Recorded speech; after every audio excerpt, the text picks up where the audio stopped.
He's Happy Thanksgiving, man.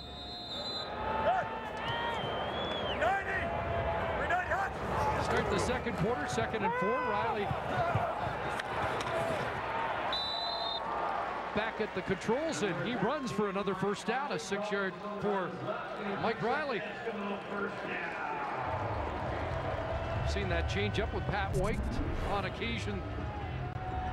Well, the season. 8.3-yard rushing average for Mike Riley. He's got over 500 yards rushing on the season, and it's that dual threat, which is why you and I both believe, yes, Chris, that he is an MOP candidate, maybe a front runner, certainly out of the West. A lot of candidates in the West, but I'm not sure there's one that's a stronger candidate right now than the guy at the controls for Edmonton.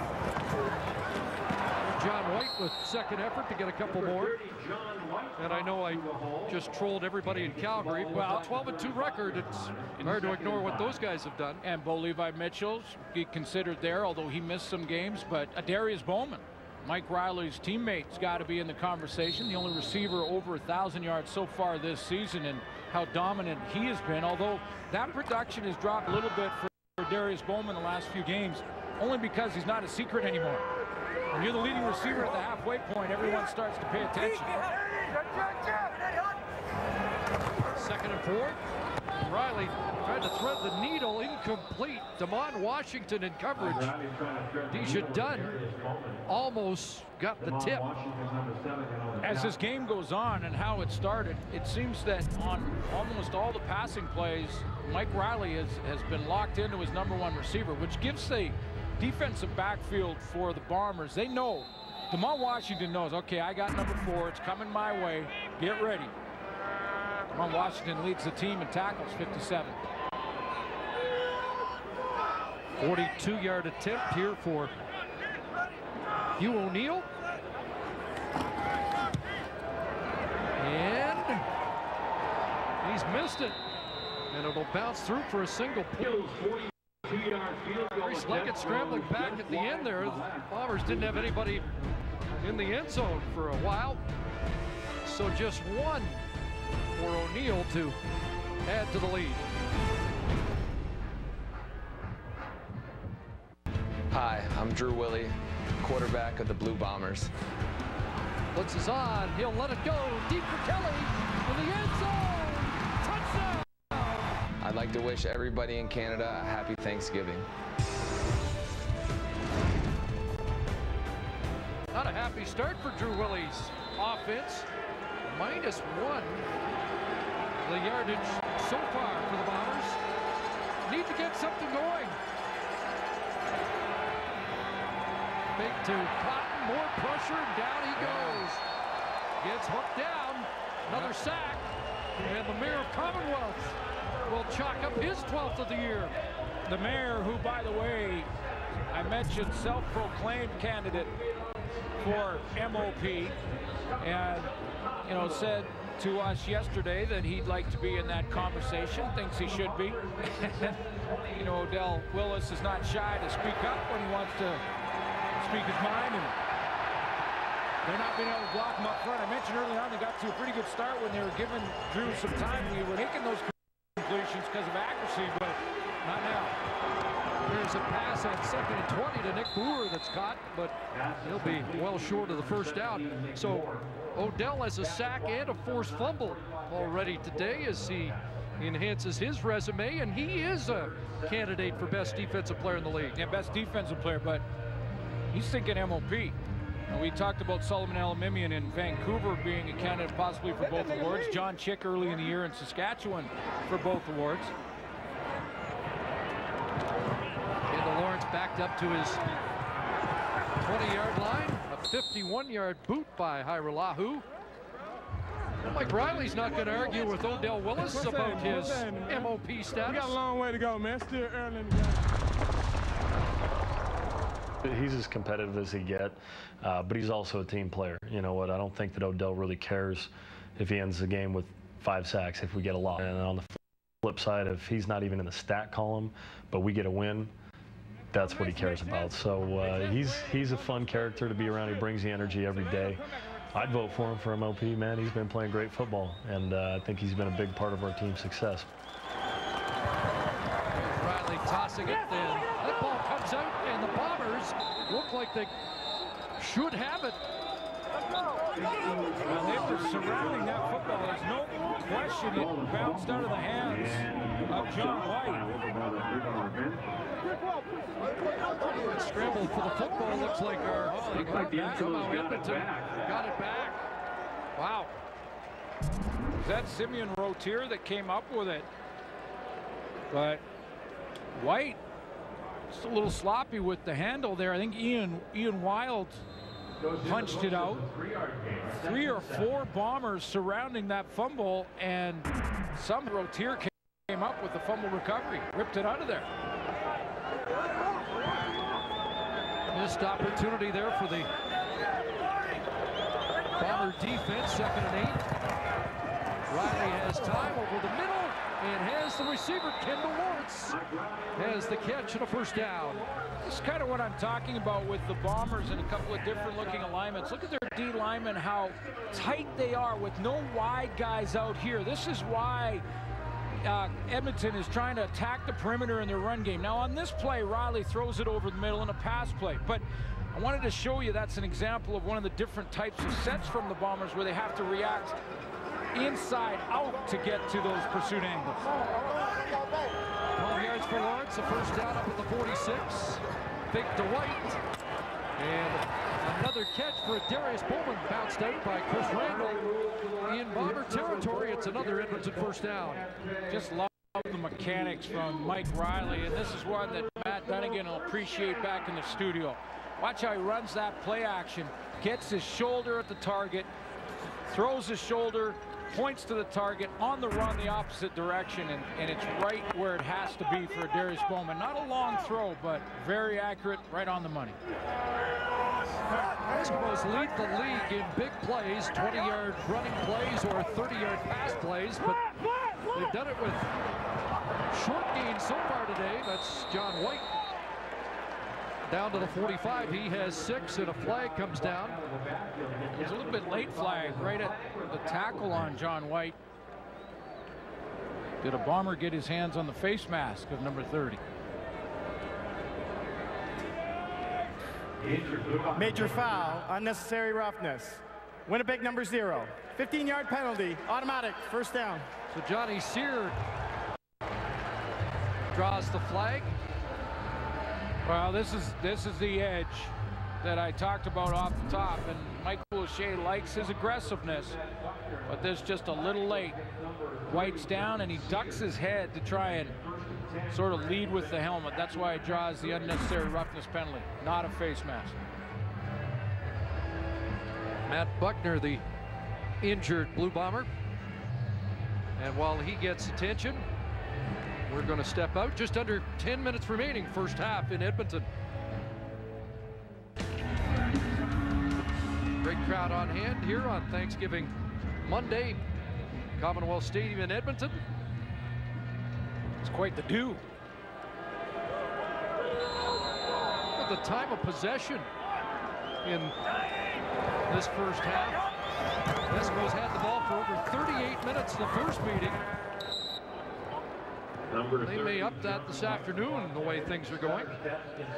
4 yards on the last carry. Well, Mike Riley's going to wear down this Bomber defense too, and that'll pay dividends in the fourth quarter. And you're off not get a first down.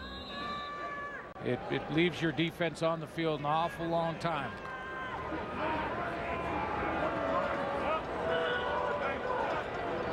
Gary Echeverry looking for a stop.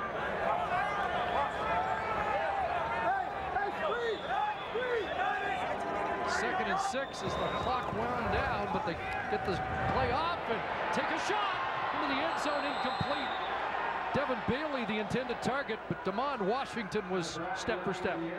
Boy, Damon Washington was all by himself. I mean, the Winnipeg Blue Bombers put everyone on the line of scrimmage, including Damon Washington, defensive back, and he knows he's got no help in the middle. He's one-on-one in press coverage, up on the line of scrimmage, with no one to help him out. Was in real good position on Devin Bailey.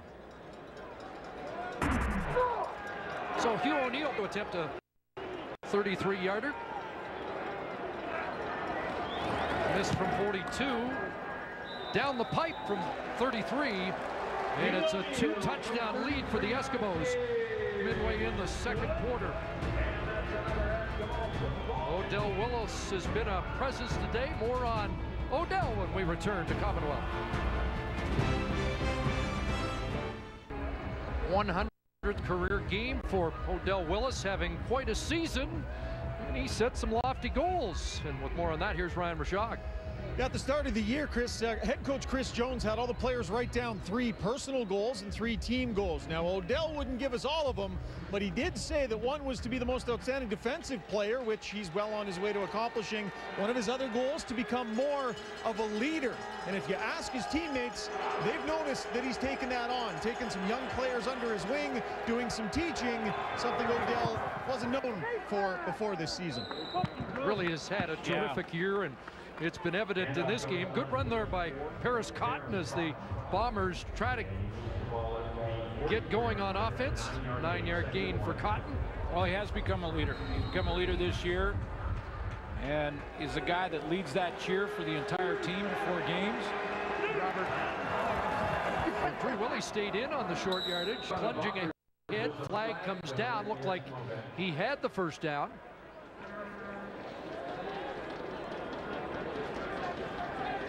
You know, and when you think about where Odell Willis has come from in his time with the Winnipeg Blue Bombers in 2010-2011. Offside. Edmonton number 97. 5-yard penalty. First down. Eddie Steele, the Winnipeg native, Kelvin High School product, offside. That's the first down of the game for the Bombers. You know, he didn't really, for Willis, he didn't really, I don't think at the time knew what he was absorbing, but he was learning from one of the greats in Doug Brown, former Bomber defensive lineman. And he's using that leadership talent right now, those skills.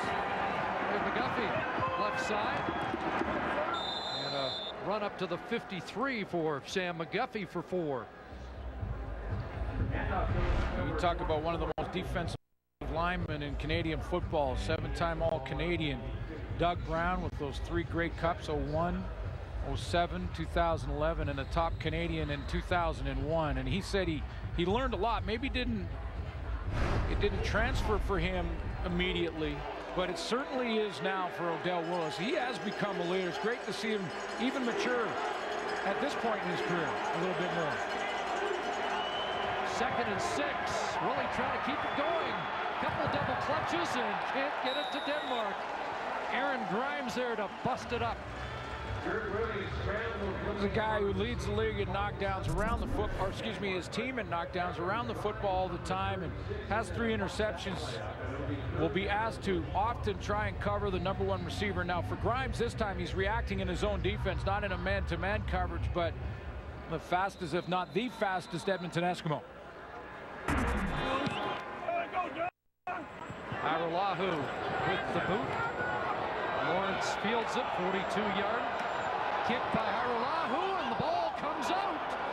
Bombers have another shot at a loose football. Do they come up with it this time? Yes, they do.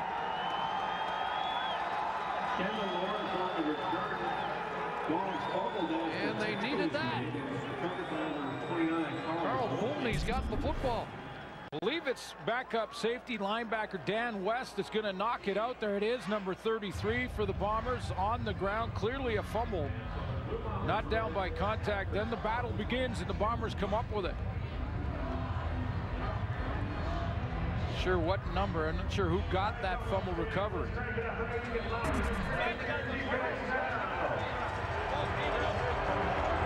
Holney was celebrating with the ball. We'll give it to him until further notice.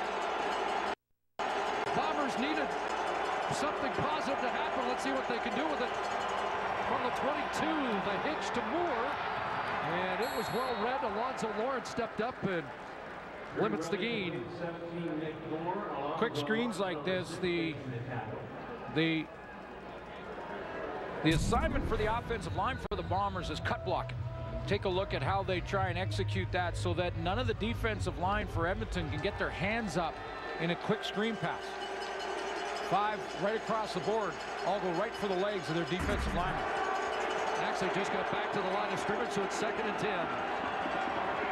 Pocket collapsing, and there he is. He picked the pocket of the quarterback, Odell Willis, and it's into the hands of Dexter McCoyle. Rory Kohler trying to bring him down, and McCoyle won't go down. Willie trying to trip him up. No, it's a touchdown. Dex McCoyle, his 3rd of the year. And while Dexter McCoyle was fighting to the end zone, Odell Willis, who stripped it, was just enjoying the crowd reaction with his hands in the air. And that victory celebration. He's coming off the edge to your right. Great move on Jarvis Jones. Remember, no Glenn January in the lineup for the Bombers. And then it's a race. Dexter McCoyle taking it the distance, and what a block by Aaron Grimes. But I'll tell you what, through that whole process, Odell Willis was just enjoying the crowd reaction. So he's forced 2 fumbles. McCoyle returns it 74 yards and has 3 touchdowns as a defensive player this year.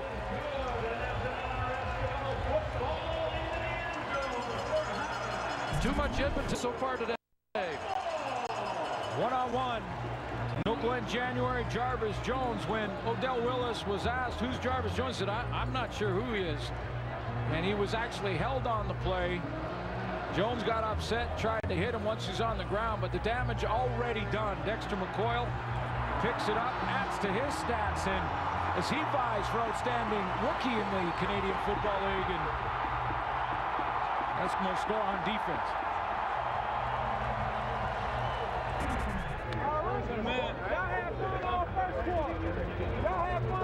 Tied for the league lead in interceptions.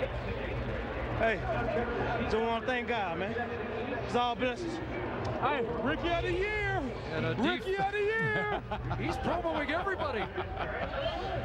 So we got an MOP, a top defensive player. He wants McCoyle as the Rookie of the Year. Go, Eskimos! Let's go! He might start lobbying for top cheerleader of the year. I'm not sure. Meanwhile, Drew Willie trying to calm them down over on the opposite sideline. Ball skipping down around the goal line, so they're going to have to start deep again. It just keeps getting worse, and the hole gets a little deeper for Drew Willie and the Bombers. Drew Willie, a quarterback that has been sacked more than any quarterback in the CFL this year, and that's just the registered sacks. 52 coming into this game this afternoon. So that doesn't count all the times he was hit while he was thrown. It's taking its toll on the young starter. So 3 already today, 55 on the year, 11% of his dropbacks he is sacked. And with a makeshifts of line that doesn't have their senior statesman at left tackle, it's been a big problem today. Cotton takes the handoff and up to the 10 for a couple. I'll go back to that strip by Odell Willis. And you've heard coaches many times, you know, sometimes say we're getting held all game long, and then there'll be a coach who'll say, listen, don't get held. It doesn't matter. If a player's trying to hold you, he's trying to take your money off your table. So don't get held. Odell Willis decided he didn't matter if he was going to get held. He was getting there anyway.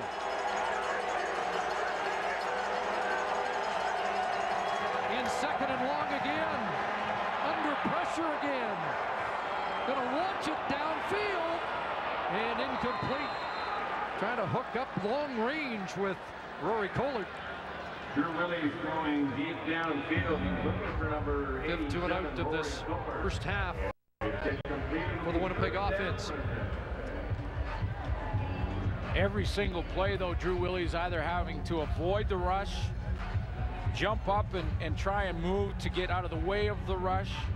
He's getting flushed out of the pocket, hasn't been able to set up and just get the passing game into some sort of rhythm or groove. He just isn't allowed to do it. Going to kick it out of the end zone. Good boot by Haralahu. Into Lawrence, back across midfield. 51-yard punt. 8 on the return. Benamba's been shaken up. He'll have to get attention.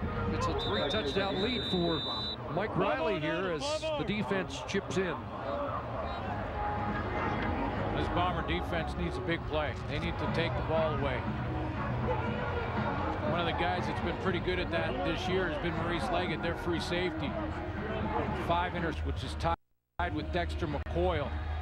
And you heard Chris Schultz, if you were listening to the pregame, talk about Tyrone Brackenridge, who Schultz feels like is the best free safety in the CFL. And hey, it's great. You can make an argument for Tyrone Brackenridge without question. I'm not sure if Maurice Leggett hasn't passed him with his 5 interceptions and his ability to play the pass game the way he does. I mean, a playmaker back there, he'll hit you as well. 3 fumble recoveries to add to the 50 tackles, the 5 interceptions, and he can do a little in the return game as well. A lot last week. Yeah, how about 114 yards worth last week? And when you get behind in games, especially early when there's time to come back, you need your playmakers to step up and make something happen. So the Bombers looking for something on defense. Maurice Leggett's the guy. But he heard Schultz say it was Tyrone Brackenridge, and before this game tweeted out that he was a little upset with that. You can make an argument for both. Brackenridge, a great safety in Saskatchewan, and he's emerged as one of the better ones in the league, Maurice Leggett. A lot of those conversations are going to go on at this time of the year as